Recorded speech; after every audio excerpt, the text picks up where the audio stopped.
As work continues downstairs, two of the officers move upstairs to see what progress they can make there.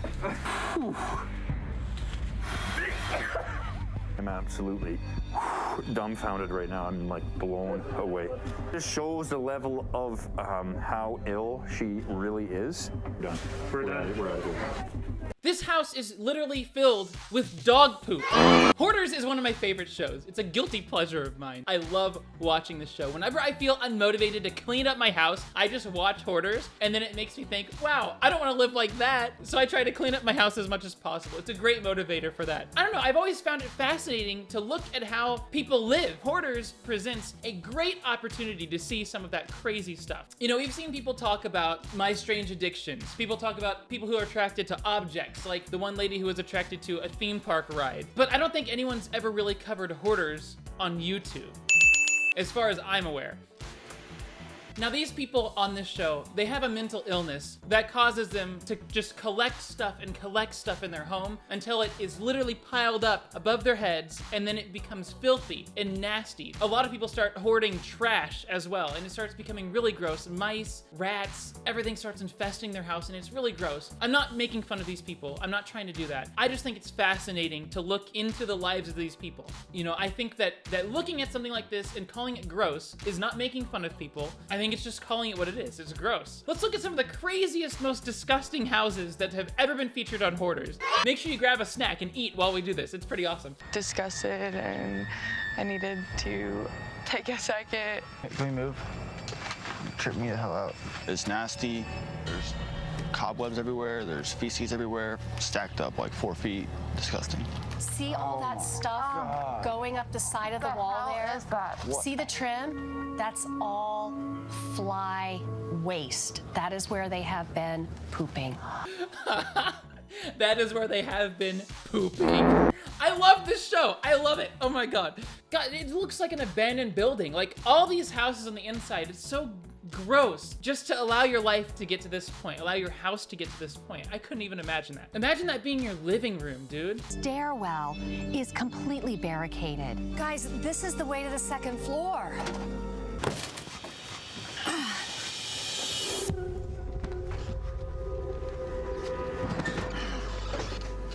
Whoa.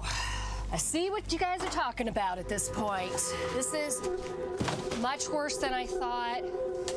You need to be extremely careful coming in.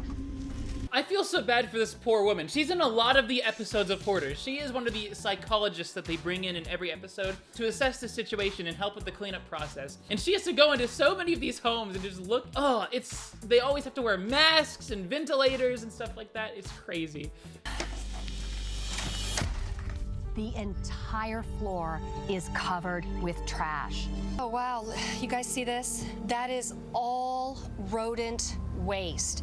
You can see the urine, feces everywhere. From the flies on the walls, there's insects buzzing past our ears. This is a disaster zone.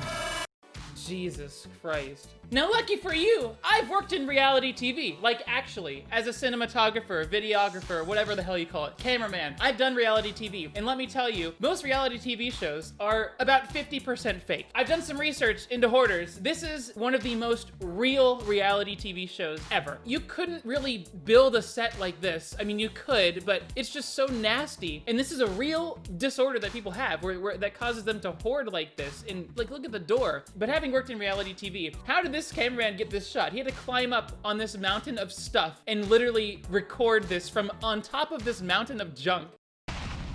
The walls are literally separating.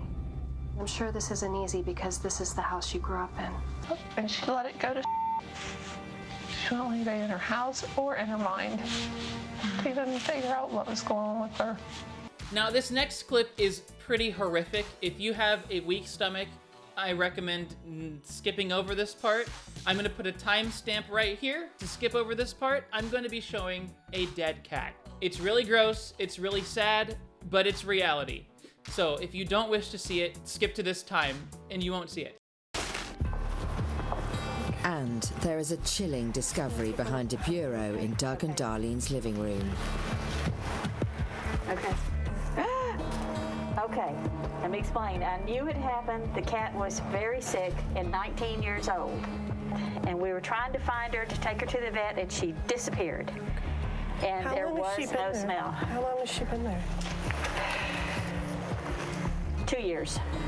2 years just letting a cat rot. Like, oh my God, dude, that's so horrific. I like how as soon as the lady saw the cat, she was like, oh, let me explain, let me explain. Very sick and 19 years old.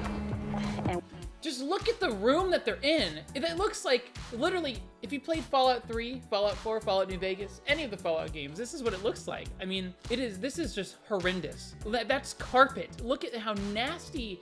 Oh my God, like it's so gross. They brought in the husband to see the cat. Look how different his reaction is. Yep. Oh, the missing one. that's Rat. Okay? Do you think it's disrespectful for her to go into the trash?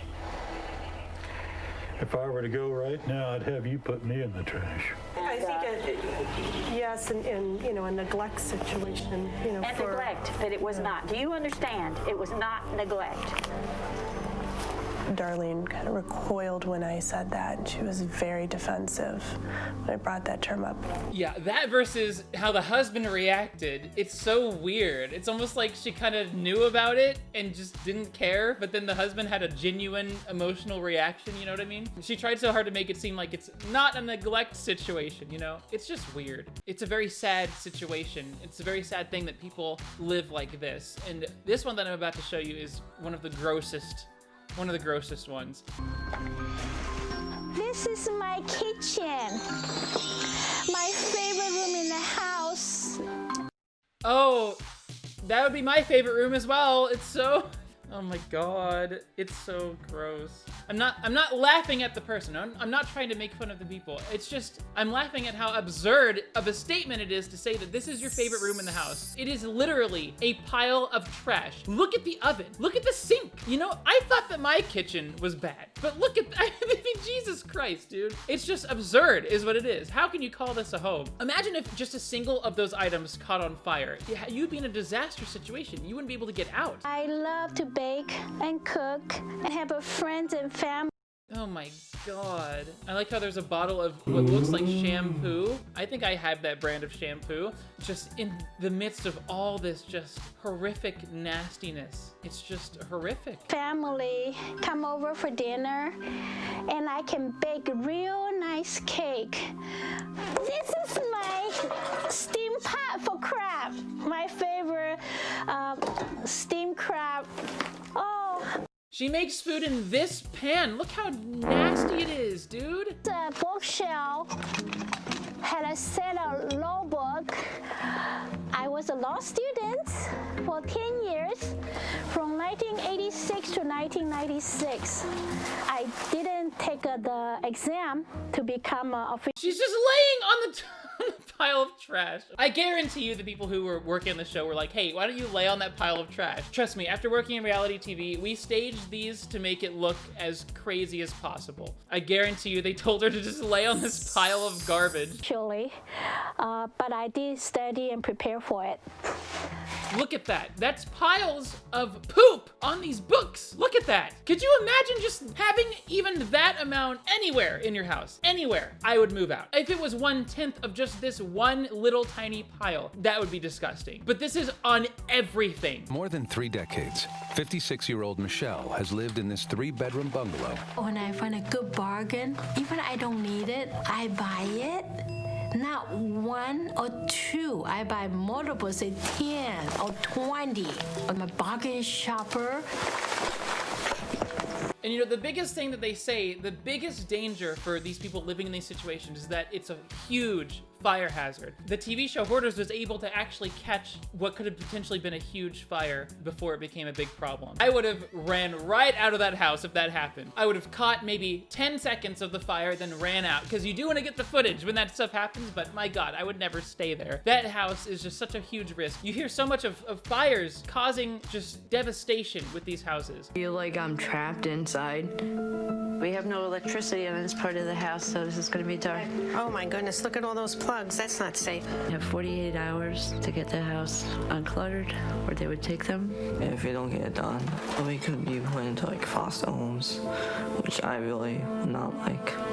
Child Protective Services is coming. It's a disaster in there right now. This is the only time I've ever seen on Hoarders where there are actually kids living in the house. Usually hoarding begins when kids leave the house, and some people replace that void of the kids leaving with stuff, and it just accumulates and accumulates. That's how some people cope with having their children leave their house, and it's really sad, but it's rare to see hoarding happen while kids are still living in the house. Every time I watch this show, I always am just so grateful that I am the way that I am, you know, that I don't have this problem. I'm grateful that nobody I know has this problem, and it always inspires me to clean up my house. No matter how clean it is, it inspires me to clean up even more and make it spotless. I think it's interesting to look inside of the lives of people who have these weird lives, whether it's hoarding, whether it's, you know, having relationships with inanimate objects. I always find it fascinating, just the weird side of humanity. I don't know. I think it's interesting. What do you think? Let me know in the comments if you enjoyed taking a look at this, if you thought this was entertaining. I'd love to make more videos about stuff like this. I think it's very fascinating. If you enjoyed, please consider supporting me on Patreon.